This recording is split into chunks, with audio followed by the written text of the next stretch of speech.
a very deep concept, but hopefully it's not going to remain deep in the books. It's going to reach us very deeply, but a very fundamental thing. It's in this week's Torah portion. God says these words: "Ata reisul adas." You have been shown to know. Can I use that chumash? Yeah. Thank you. You have been shown to know ki Hashem hu Elokim, that Hashem is God. Einei milvado. There's nothing besides Him. That's what the verse says. And Rashi comments on this verse. Rashi says, Kitargume, as Unkelos translates this, is chazisa, you were shown. And Rashi says that Hashem opened up the Rekiim, opened up all of the heavens, and when Hashem opened up all the heavens, they saw that Hashem is alone. That all saw all there is Him. And just like Hashem opened up the higher spheres, higher heavens, if you will, so did He open up the lower ones. And that's what the Torah says.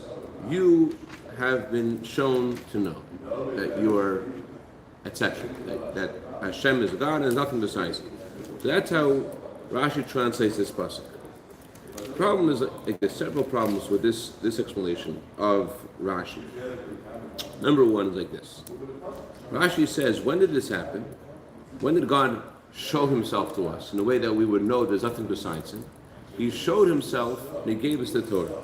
God gave us the Torah, then it was clear. God opened up the skies, and God showed us that He opened up the heavens, the seven heavens, the higher heavens, the lower heavens, everything, and we saw that all there is Him. Rashi says this happened at the giving of the Torah.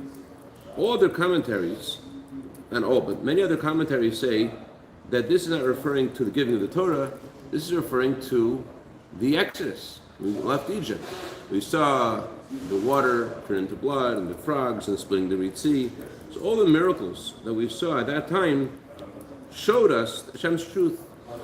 So why doesn't Rashi explain simply? How does Rashi gets into this whole thing that seems to be not mentioned in the Torah? He used to explain this whole thing that's not clearly in the Torah, about opening up all the skies, opening up the whole world, seeing there's nothing besides it. Why not say, as other commentaries do, God showed Himself to be real by His miracles that He did for us when we left Egypt? Why does Rashi say this is referring to the giving of the Torah and this event at the giving of the Torah? Where does Rashi get this from? That's one problem. Another problem we have in this Rashi is, Rashi says, they saw that He's alone. Why does Rashi use the word alone? There are many commentaries of Rashi throughout the Torah, where Rashi translates a verse and he explains what the words of the verse are saying. And he brings the words back and says, that's what these words mean. So if Rashi wants to explain how there's nothing besides Hashem, then use the words of that verse itself. And they saw Ein Od, they saw there's no one else.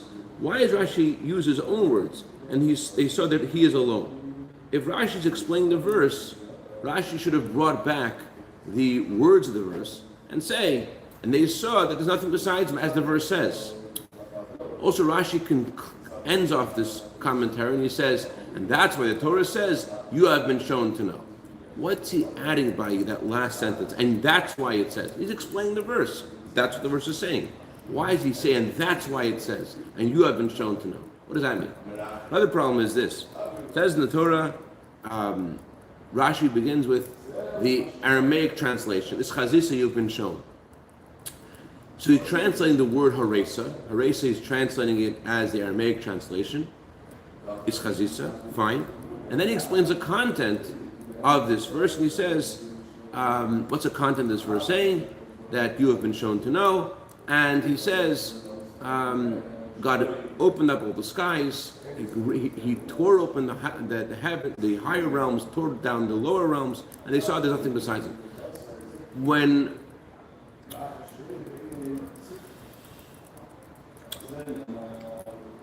first of all, this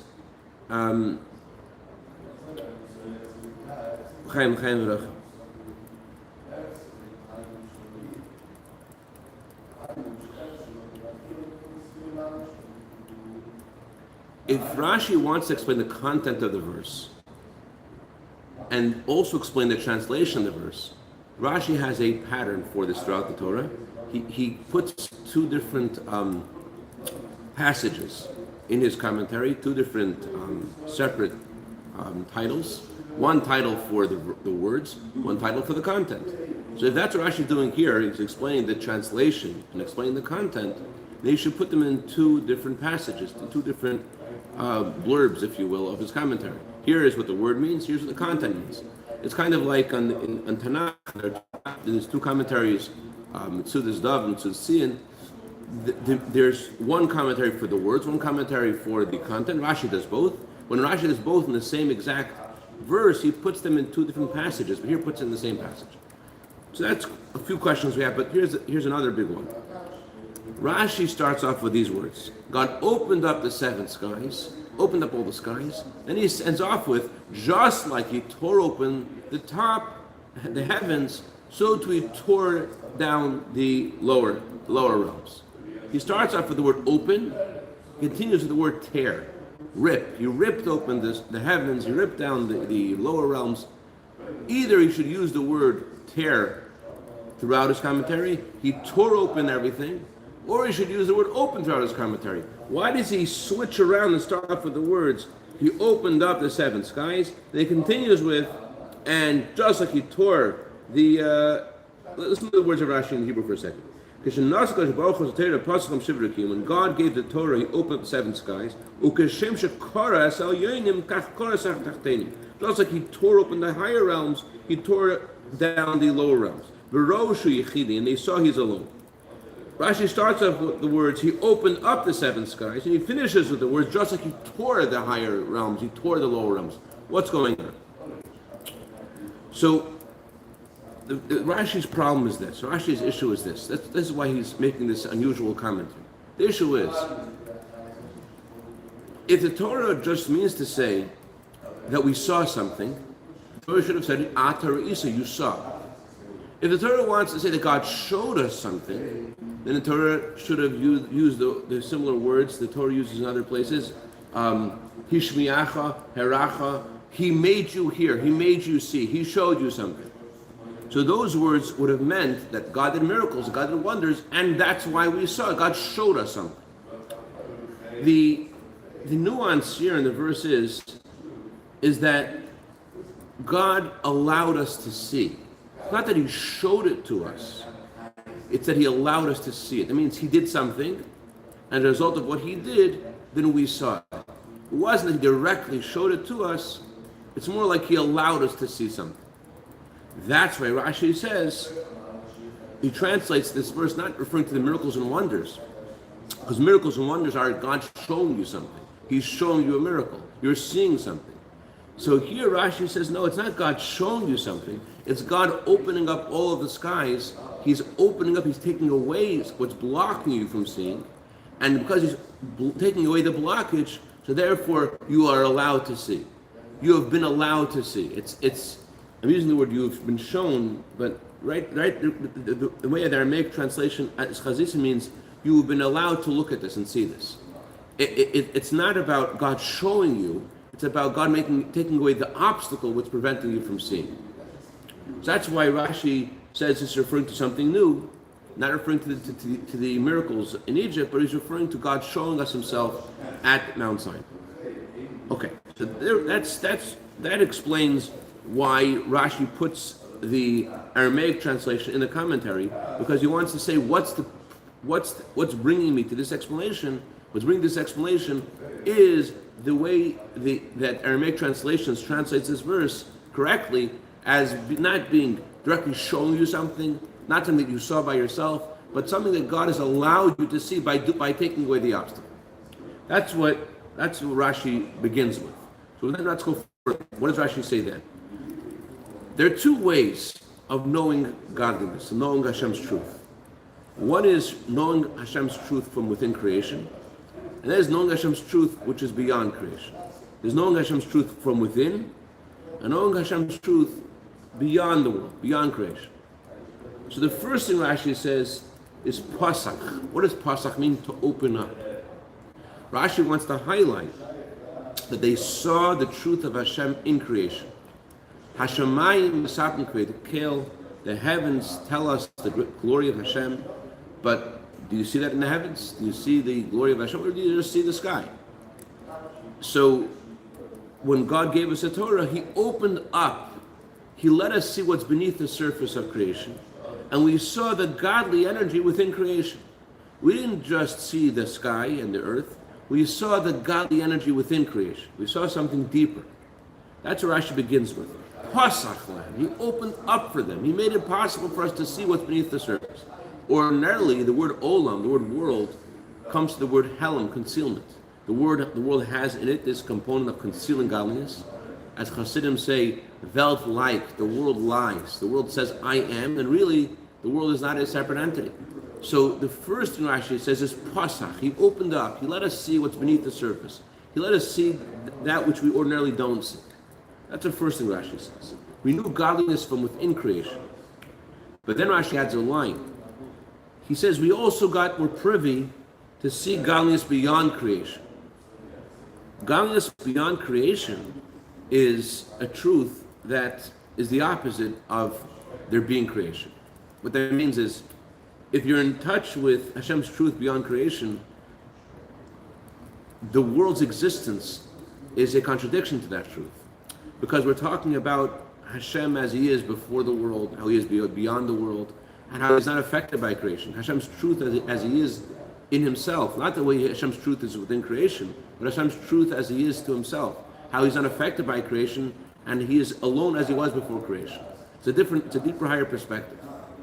For that higher perspective, it's not just that the world's concealment is a contradiction to that truth.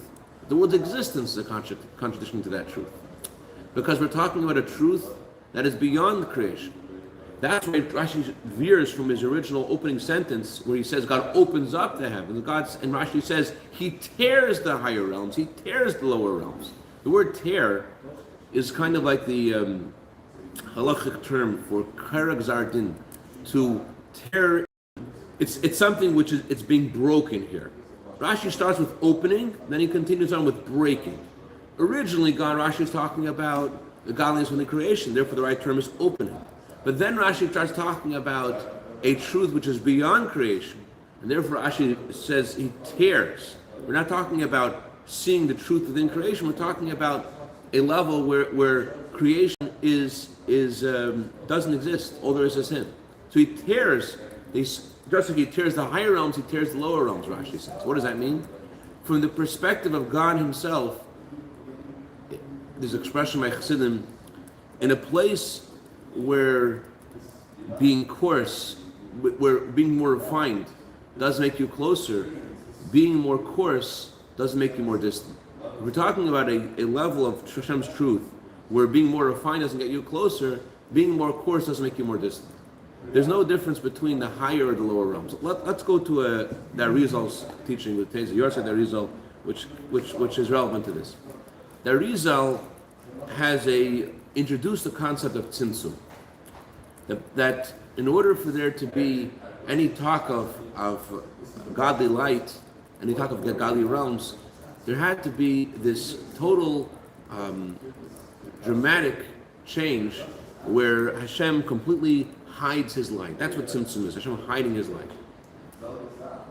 He says something very similar to his teacher, Moshe Levin, but it's very different. Here's what Moshe Levin says. Moshe Levin says that the distance between this world and the highest world, the world of Atzilus, is less than the distance, the differentiation between the highest world and the infinite light of Hashem. The infinite light of Hashem and the highest world have a stark difference, greater than the difference, the distinction that exists between them is far more stark and far more different than the difference between this world and the highest world. So he seems to highlight how the highest world is insignificant compared to Hashem's infinity. But on the other hand, by that very statement itself, he's also saying that there's more in common that the higher world has with Hashem's infinity than this world does.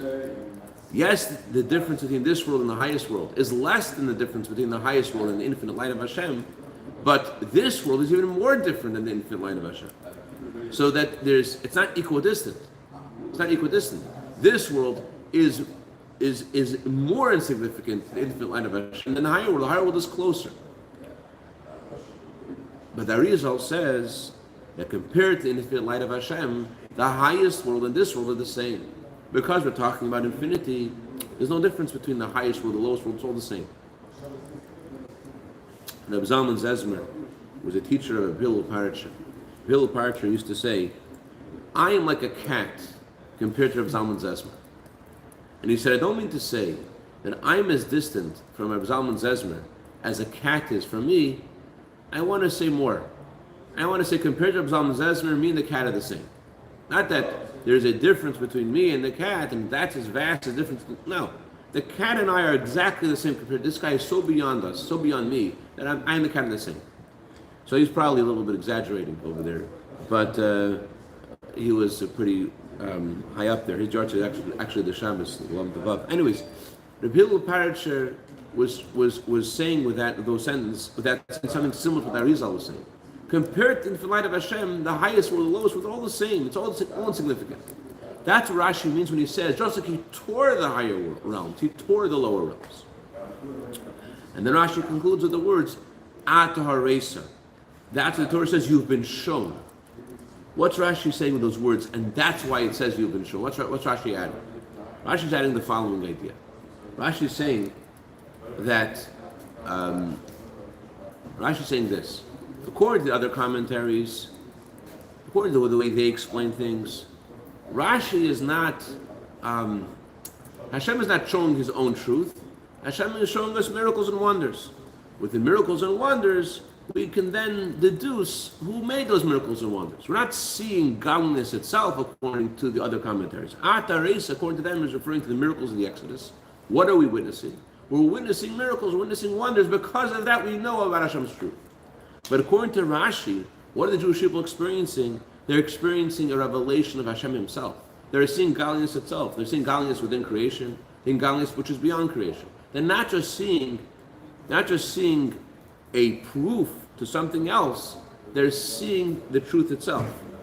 Ata hareis l'das, you have been shown Hashem's truth. Hashem is showing you his truth. It's not that Hashem is showing you one thing and that's why you know something else. So according to Rashi, it goes very well. The verse Ata hareis l'das, the verse it fits a lot more than according to other commentaries, because the actual thing that you've been shown is what you know. Not just you saw a miracle and therefore you know something else. God himself showed us himself. That's why Rashi veers from the language of the verse, and he says he showed him he's alone. He doesn't say the words of the verse that there's nothing besides him. Why not? Because the words "there's nothing besides him" can be translated as Maimonides translates it. Maimonides translates the words "Ein milvadei, ein motzi acher milvadei kamoisei." There's no other power, there's no other entity that is like him. There are many entities, but there's no one that has his truth. That's what Maimonides is saying. He's underscoring that the verse is saying that God has a unique kind of truth. But there are other things that exist. There are things that are there. Rashi wants to say something more. Rashi wants to say that God shows us the truth of creation, that all of creation is part of him. And more, God shows us the truth which is beyond creation. That compared to that level, all of creation is insignificant. That's what Rashi says. He tears the higher realms, he tears the lower realms. It's something which the creation is a contradiction to. Hashem showed us a truth which is beyond creation. So that's what Rashi says. He showed us that he's Yechidi, he's alone. Not just that he's the only God, but there's nothing else besides him. So that's what Rashi is saying. What does that have to do with us? Everything we learn in the Torah is a message for us in our lives. The word Torah means instruction. So obviously this revelation that God gave us on Mount Sinai is also meant to be something we're supposed to live with. So number one, it's not enough for us to just see the miracles and wonders of the world and to deduce from this Hashem's truth. But we're supposed to be in touch with godliness itself, with Hashem's truth itself. In other words, to see the godliness, first of all, within creation, and to to open up, as Rashi says, he opened up the heavens, he opened up the seven skies. So to ourselves, to open up our mind, open our hearts, to feel godliness, not just to be aware of miracles that God does, aware of Hashem's greatness through His creation, but to feel Hashem's oneness, to feel Hashem's truth itself, not just the product of it, but to feel the truth of Hashem, and that itself has two parts. The first thing is to, on day-to-day level, to feel that all your ways you should know Hashem, as the Torah says, to feel Hashem, to feel that whatever we're doing, to feel the godly energy in what we're doing, meaning that to be aware of the fact that Hashem is creating the reality, be aware of Hashem's truth within the experience. But also, it also means, Rashi uses the expression, he tears the higher realms, he tears the lower realms. On a personal level, what that means is not just to notice Hashem's hand in your life, but to also tear the higher faculties and to tear your lower faculties. Our lower faculties are our thoughts, our words, our actions. That's our most external part of ourselves. Then there are higher faculties, our desire, our pleasure.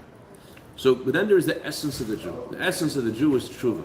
The essence of the Jew is Mesiras Nefesh. The essence of the Jew is as the Alter Rebbe says, a Jew does not want and cannot sever his bond with Hashem.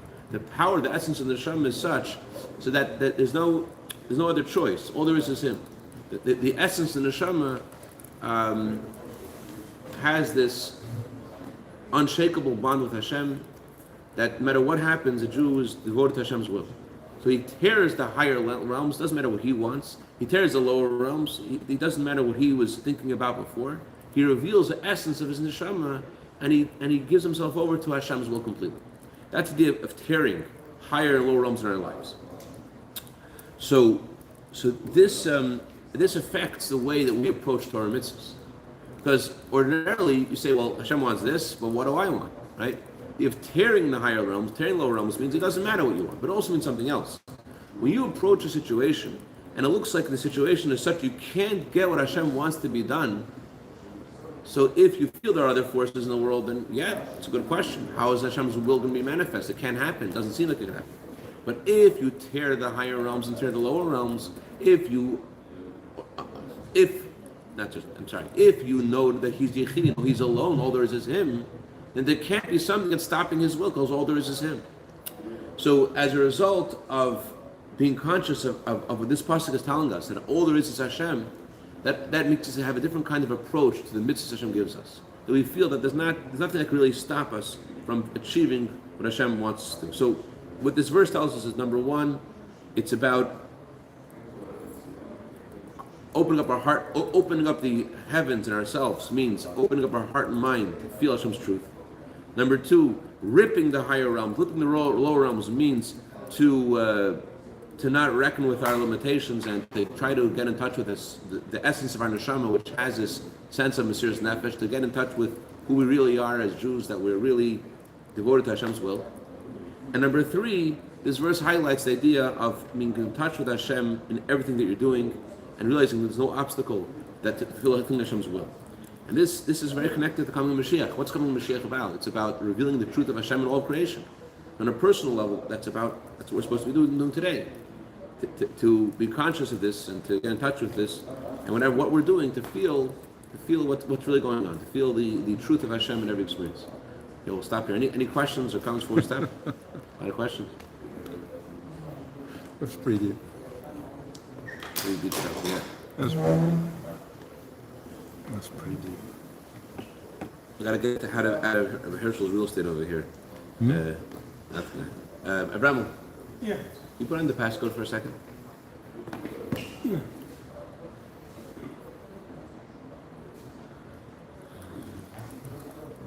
Thank you. All right.